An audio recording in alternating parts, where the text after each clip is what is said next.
This show is produced by the Hartman Media Company. For more information and links to all our great podcasts, visit hartmanmedia.com. Welcome to the Holistic Survival Show with Jason Hartman. The economic storm brewing around the world is set to spill into all aspects of our lives. Are you prepared? Where are you going to turn for the critical life skills necessary to survive and prosper? The Holistic Survival Show is your family's insurance for a better life. Jason will teach you to think independently, to understand threats, and how to create the ultimate action plan. Sudden change or worst case scenario, you'll be ready. Welcome to Holistic Survival, your key resource for protecting the people, places, and profits you care about in uncertain times. Ladies and gentlemen, your host, Jason Hartman. Thanks for joining me today, listeners in 189 countries worldwide. It's great to have you here. So, it's been about 2 years, right, since I moved to Florida, and I have coined a new phrase. This phrase, I'll bet you, will be copied by promoters and gurus and marketers and cheap competitors that have no original ideas of their own. Yes, the knockoff people. Imitation is the sincerest form of flattery. Okay, here's the new phrase. What do you think of it? I was thinking, it's almost May and the weather in Florida is still phenomenal. Last year I remember it being a little bit hot and kind of unpleasant at this time, but actually it's still pretty great this year. And it's been so nice for so long that I have coined a new term, being from California and having overpaid to live in California for so many years, decades in California, overpaying in taxes and the cost of living and the cost of real estate. Remember, when I left Orange County, California and sold my last house there, my PITI plus association fees, principal, interest, taxes, and insurance, that's my mortgage payment, plus my homeowners association fees, were roughly $11,000 a month. That's ridiculous. It's ridiculous. Okay, $11,000 a month. I sold my house in Orange County and I moved to live in Arizona for 6 years. Absolutely loved it. Couldn't believe how much my cost of living went down and my quality of life went up, right? So I'm walking around yesterday and I'm thinking, Florida, the weather is so great so much of the time. It's just perfection, better than California, interestingly, and a lot cheaper, no state income taxes, lower cost of living, et cetera, that I've coined the new phrase, tell me what you think, luxury weather. Yes, I think this is called luxury weather. What do you think? Hey, guess how many tenants last month, as we are in crazy times right now, guess how many tenants didn't pay the rent? Now, not like what I shared with you yesterday. I'm not saying the same thing I said yesterday. Yesterday, it was different. Most of the tenants did actually pay their rent. The vast majority of tenants paid their rent. And probably more people paid their rent than owners who, on the flip side of that equation, didn't pay their mortgage, right? But when I say didn't pay their rent this time, I mean it differently. I mean they didn't directly pay because they used, guess what? A piece of plastic to pay their rent. No, they didn't go to the landlord and say, hey, will you take this pile of plastic? Nope. They paid with a credit card. Yes, tenants are paying with the credit cards. Hey, you get those frequent flyer miles or those bonus cashback points or whatever it is on your credit card. Well, guess what? 30% is the increase in the number of apartment tenants, this is only apartments, who paid their rent this month with a credit card compared to the prior month.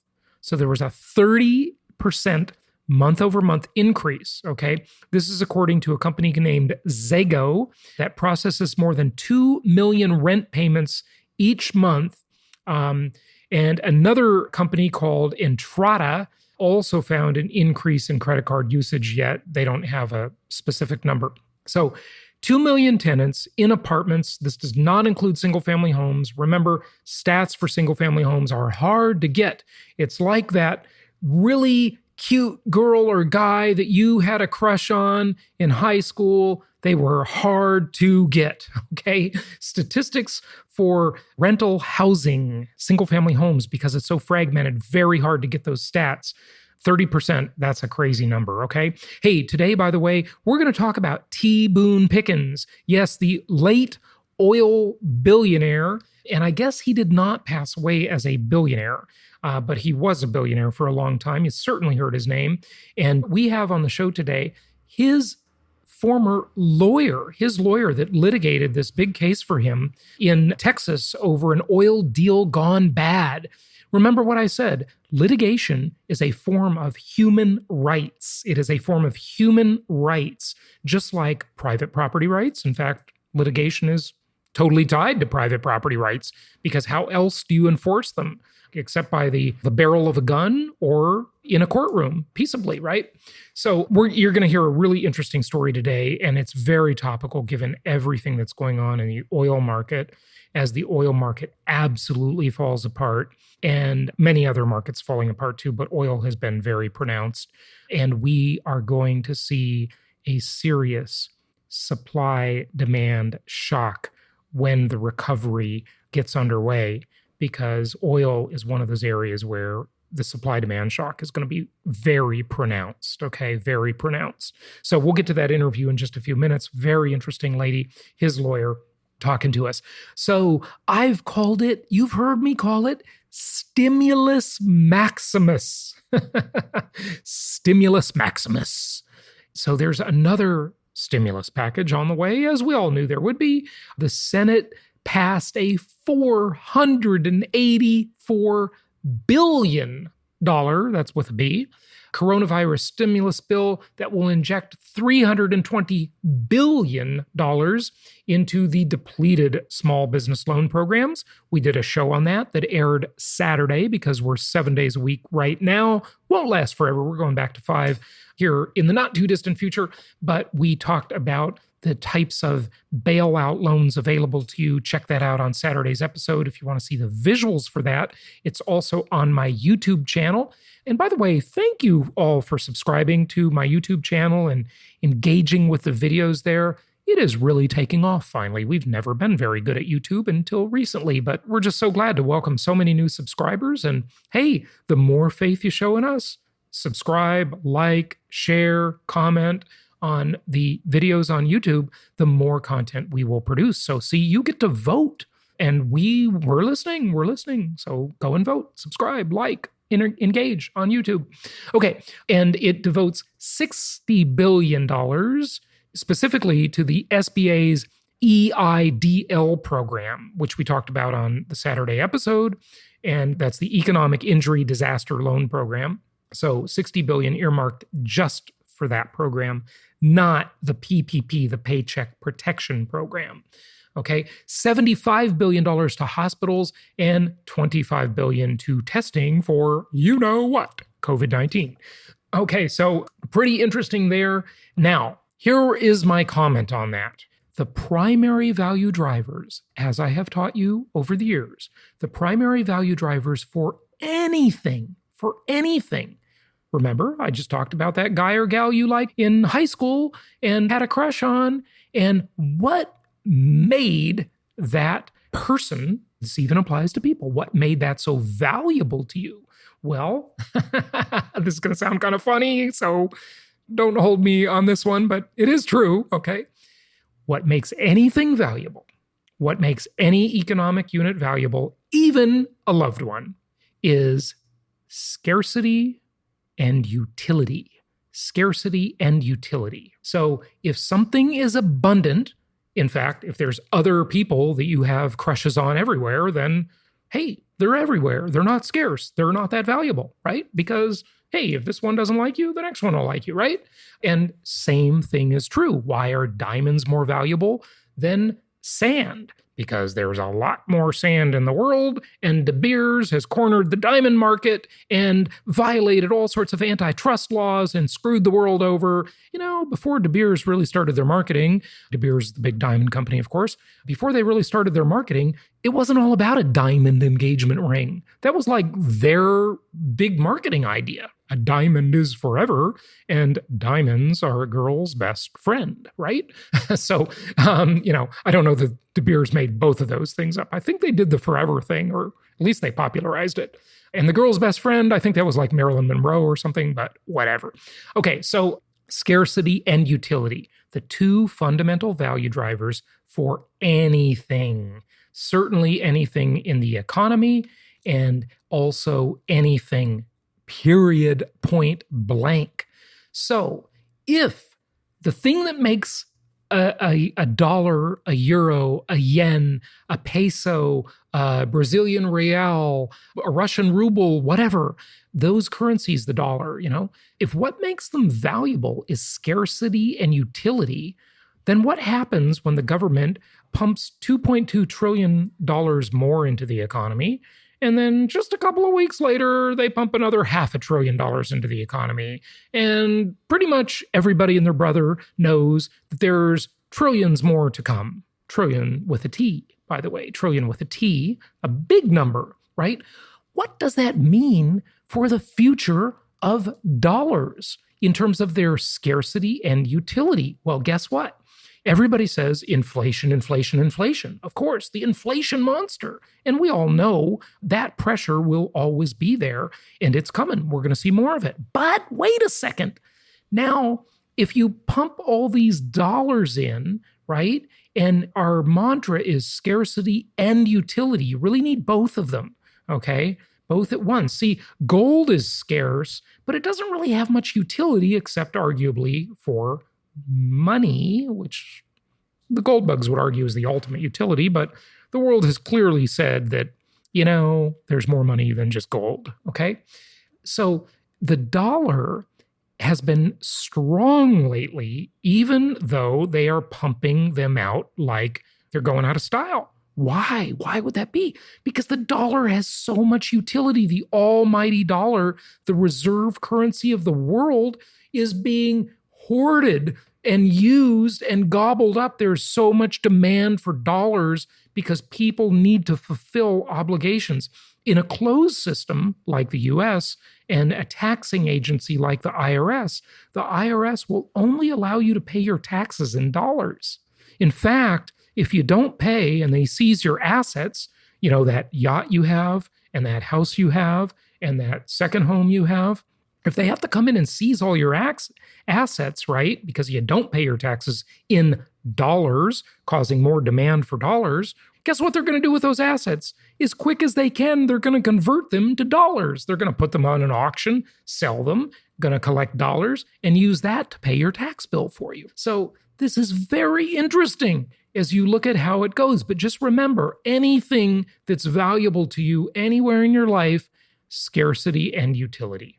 Scarcity and utility. There you go. You got it. Okay. Hey, we have a private podcast in our JHU, Jason Hartman University members section, where we post articles and podcasts and resources, offer discounts to products and events and things like that.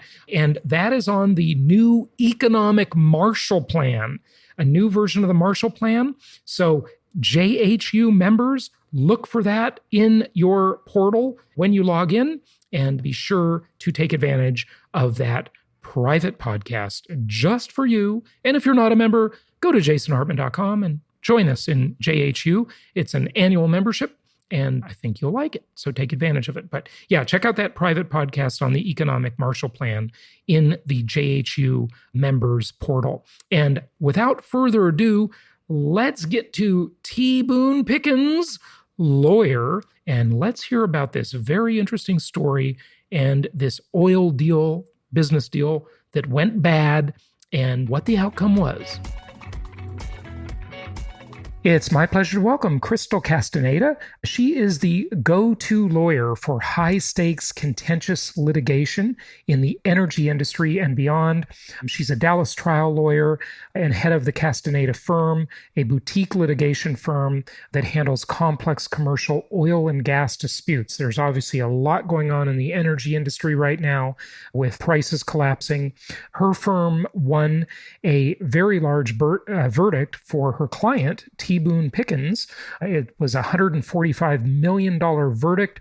She is also running for Texas Railroad Commissioner and has a lot to share with us about some insights into the energy industry and maybe a little bit about her book, The Last Trial of Boone Pickens. Chrysta, welcome. How are you?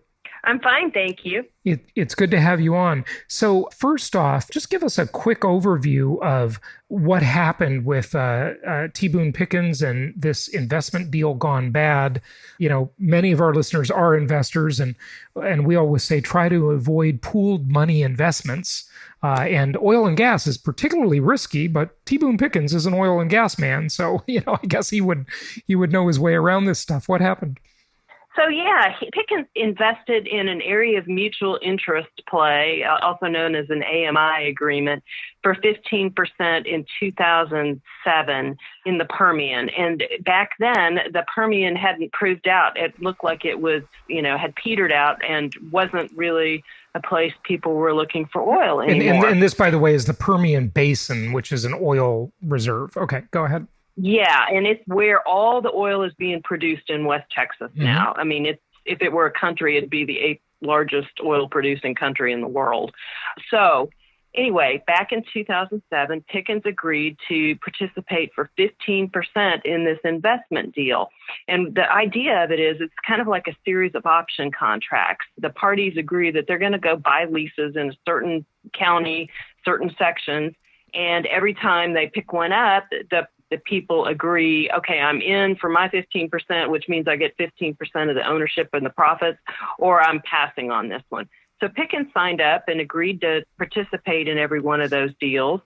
And then you drill the wells and prove that there's oil there, and you try to do it under the radar, because what you want to do is pick up as much land and as much territory and then prove it out and then sell it for many, many times what your investment was. In other words, you want to do that quietly so other wildcatters don't get wind of it and then start competing with you to buy up the land and the leases of oil wells, right? Exactly. Before you get into that bidding war, you want to prove up your land and your concept and hope you start the bidding war. That's how, you put pennies in and you get millions out. That's the concept of these deals. And what ended up happening was that one of the investors needed to bring in more of a piece of the pie to spread its risk among sub-investors, which is how this gets done. And so they claimed that Pickens said he wanted out of the deal, and they tried to buy his interest, didn't end up buying his interest, but ended up taking his 15% going forward anyway. And so that's what the lawsuit was about, and we did end up winning $145 million. How much did Boone Pickens invest in that deal? You never said that. You said it was a 15% share, but can you disclose what he actually put into the deal? Sure. By the time we went to trial, he had a little over $1 million in the deal. And of course, the million was supposed to turn into what we claimed at one point, $1 billion. And in fact, the whole pie ended up being worth several $1 billion. So we were claiming Pickens 15% plus a little bit more because we were litigating the issue. Yeah. Okay. Good. So basically, the verdict, the judgment you got for the $146 million was for lost profits. That was the opportunity cost, or $145 million, right? Yeah. Exactly. And it was pared back by a series of court rulings about which part of the properties we could end up claiming, and there were limitations issues. You have to bring claims. You have to bring claims within a certain period of time. In Texas, that's 4 years. And so all those rules got applied, and we were allowed to ask the jury for exactly what we got. Sure. Okay, good stuff. Well, that's a fascinating story, and the book is just about to be released, I guess. So looks very, very fascinating. And again, that's The Last Trial of T. Boone Pickens. If we can shift gears, though, for a moment, everybody's talking about the Wuhan virus, coronavirus, whatever we want to call it, COVID-19. And after, we saw as we saw the financial markets plummet, so did the oil market. And I mean, it is just shocking to see what has happened to oil prices. You know a lot about the economics of the energy industry. What's going on and what can we expect in the future? Well, those are great questions. So, number one thing is we're all staying in our houses. We are not driving to work. We are not driving to restaurants and bars. We aren't taking trips. We aren't flying anywhere. That has cratered demand for oil and gas. Yeah. So what's ended up happening is, and particularly here in Texas, but also in Saudi Arabia and Russia, they've taken this particular period of time as the opportunity to start a supply war. So they are oversupplying the market, which was already oversupplied. And oil has dropped down into the teens and low 20s from where it was 3 months ago, which was in the 60s per barrel. That's West Texas Intermediate. And so the oil companies are hemorrhaging cash right now. And in fact, they're being told by pipeline companies here in Texas, don't even plan on producing because we can't take any more. Our storage facilities are becoming glutted with the excess supply. Yeah. It is an incredible time. They're actually using oil tankers are now being used as storage units. Even, it's not about shipping the oil, it's about literally just storing it because there's such an oversupply.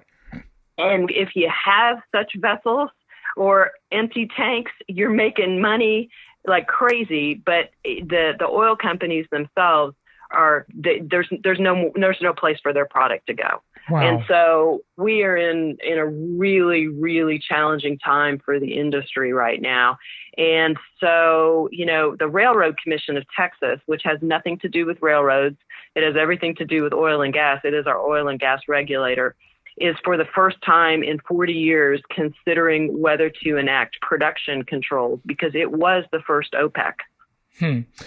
So what are we going to do about this? So production control can only be as far as Texas, though. I mean, you can't control Saudi Arabia and Russia and Venezuela and stuff. Well, Venezuela's a disaster anyway, but that's a different discussion. Right. So interestingly, you mentioned that I'm running for the Texas Railroad Commission. The Republican incumbent lost his election, which interestingly apparently has freed him up to advocate for what Republicans almost never advocate for, which is production controls. And he's actually going to Saudi Arabia and talking with Russia about some kind of coordinated response to try to limit production internationally. And then there are also interstate agreements whereby, we could limit production, North Dakota could limit production. There is a coordinated market mechanism. I don't know that Saudi Arabia and Russia are our friends, and I'm skeptical that the strategy is going to work on that level. But I think for Texas producers, at least, the commission has got to hold the hearings that now oil companies themselves are asking be held to figure out what to do about this. Okay, so you and the Republican incumbent, your opponent, are both for production controls, right? Well, what I'm calling for is to actually dust off the machinery that hasn't been used for 40 years, figure out whether it still works in the age of horizontal drilling and how it would look, and then gather the information. For goodness sake, the one thing we need right now is government that gathers information and acts promptly and decisively to mitigate all of these risks, whether it's a health perspective or whether it's markets crashing. We need functioning government, and this is what's proving it out. Mm-hmm. So consumers listening to this might say, well, what's the problem here? I like cheap gas for $1.99. I mean, that's the cheapest I've seen it in forever. They're thinking this is a good thing. But the bigger problem is that when you put all these oil producers out of business, and you'll want to elaborate on this, I'm no expert, but you put them out of business, then when you need their product again, they're not there to supply it. And you have this supply-demand shock issue that we're experiencing with other products right now because China was offline for, a good 3+ months. It's a national security issue to see that we have an oil industry in the country, right? I mean, yes, you're exactly right. And the problem with no regulation is that the shocks come through unmitigated, right? There's this, what they call a bullwhip effect. So, it's great right now where we're all paying less than $2 a gallon for gasoline, even though we're all staying home. But what is going to end up happening is that bullwhip is going to come back up to where, we're paying $5 a gallon for gasoline because there isn't, a functioning market for oil and gas production because so many people have been driven out of business. You want an orderly transition from phase to phase, and we're definitely not going to get that with nobody taking a look at these issues. Thank God the Railroad Commission is waking up, but for so long it's been asleep at the wheel, and I just hope it's not too late. Well, so why do they call it the Railroad Commission? I mean, so what's the railroad thing have to do with it? Yeah, it's over 100 years old. Yeah. It was originally set up because, of all things, grain shippers in Texas could not get the railroads to transport their grain for fair prices and, allow shipping interstate and out of the state. And so it was set up to regulate the railroad industry. And then later on, the federal government has almost exclusive control over our railway system now. And so the Railroad Commission no longer has any role to play with railroads, but it picked up oil and gas regulation about 100 years ago as well. And they've just never changed the name. Yeah. Okay. That's fine. I mean, that's not the first agency that's like that. But what do we do to keep it in business? Keep the oil industry in business. Obviously, shale's out because that's just too expensive to produce, unless oil's like $50 a barrel or something like that, right? Yeah, so a lot of the producers are hedged at $50. There's a little bit of a cushion here. What's going to happen is I had mentioned that a couple of companies had filed a petition to have a hearing on this issue. And those companies are going to be heard on April the 14th. And I hope what ends up happening is the Railroad Commission gathers the information necessary and makes some hard decisions about how to help guide the industry. And frankly, a lot of Texas jobs and a huge portion of our state revenues into a little calmer environment. But the answer's not here yet. Yeah. So what do you expect? I mean, what's coming down the road here? We're in such uncharted territory with the pandemic. And I don't know that I really ever see, even when this blows over, at least for quite a while, the same level of travel. A lot more people are going to work at home now. I think these are things that are going to stick with us to an extent, right? Yeah. I mean, I think there's no question that we have been changed and will be changed by this event. We are still social creatures. We still will seek our favorite restaurants and watering holes and, vacations on the beach. But will it shift the way we work fundamentally to where we do more work from home?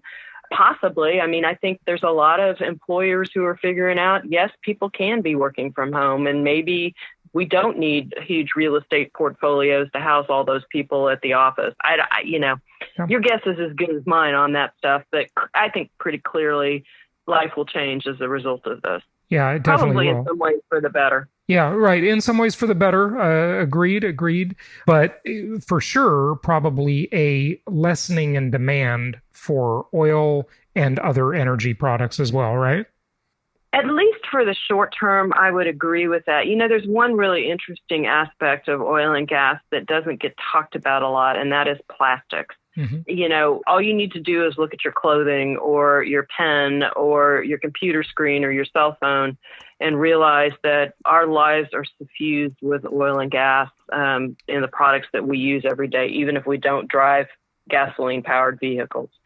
So how that transition gets made, it remains to be seen. But, I think we're going to have the need for plastics and therefore the need for petroleum products with us for a while. Mm-hmm. Yeah, definitely. No question about that. Okay, good. Well, what else do you want to share with people, either about the case or the oil industry, just anything I haven't asked you? Well, we started talking about the book, and I think the book is a really interesting picture of what it's like to be in the Texas oil patch. This case was tried in Pecos, Texas for 5 weeks. Uh-huh. T. Boone Pickens, the former corporate raider, remember this is the guy who terrorized Wall Street in the 1980s with his takeover attempts. Yeah. At 88 years old, sat through that trial every day trying to get justice for him being cut out of a deal. Right. And so it's a very interesting, in my opinion, juxtaposition of his early life and his later life. And if you're interested in trial drama at all, I'm hoping people think it's a really interesting read. So, do you think we'll see a movie out of it? I would love to see a movie out of it.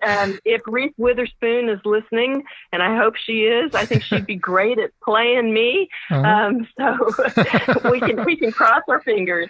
Yeah, there you go. But what was the big deal? I mean, here you've got T. Boone Pickens, a billionaire, in, I guess this is a little podunk court or not. Am I wrong about that? I mean, I've never heard of the county you mentioned, right? Yeah, you're not wrong. So this Pecos, Texas, I think its normal population is about 8,000 people, and it's swelled with all the oil workers, right? But it is the heart of the Permian Basin. It is where, it is the very center of where all this development was going on. But it's got the infrastructure of the 1950s and 60s. And so, the judge who presided over a trial, he has 3 counties, one of which is Loving County. Only has 102 people in the entire county. This was Reeves County. So he would ride circuit from as we call it, from county to county. And it was his first trial, and there was just a lot of really interesting things that happened. When you're trying a case in a 100-year-old courthouse with technology that is not really up to par, and all these lawyers. I mean, we had probably 10, 15, 20 lawyers that's involved incredible. in this case. Yeah, that's amazing. Yeah. And this was, I guess, a state court, not a federal courthouse, right? Correct. Yeah, most of our contract disputes in the United States get tried in state court. Yeah, right. So, yeah. If there were cross state lines, it'd end up in federal court probably. But yeah, very interesting stuff. Well, thank you for sharing this with us, and please give out your website. Obviously, the book is available in all the usual places, but maybe you have a direct website you want to share with people. Sure. So the book is website is lasttrialoftboonepickens.com. And it is out, and the Amazon is delaying shipping because of the need to put out essential products right now, and they're not shipping books. But you can order it directly from the publisher, and that's Texas A&M University Press. And then campaign website is Chrysta, Chrysta for Texas.com if people are interested about the Railroad Commission. All right, Chrysta. Well, thanks for joining us, and good luck on the election, and be well. Thank you, and thanks for chatting. I enjoyed it. Thank you so much for listening. Please be sure to subscribe so that you don't miss any episodes. Be sure to check out the show's specific website and our general website, hartmanmedia.com, for appropriate disclaimers and terms of service. Remember that guest opinions are their own, and if you require specific legal or tax advice or advice in any other specialized area, please consult an appropriate professional. And we also very much appreciate you reviewing the show. Please go to iTunes or Stitcher Radio or whatever platform you're using and write a review for the show. We would very much appreciate that. And be sure to make it official and subscribe so you do not miss any episodes. We look forward to seeing you on the next episode.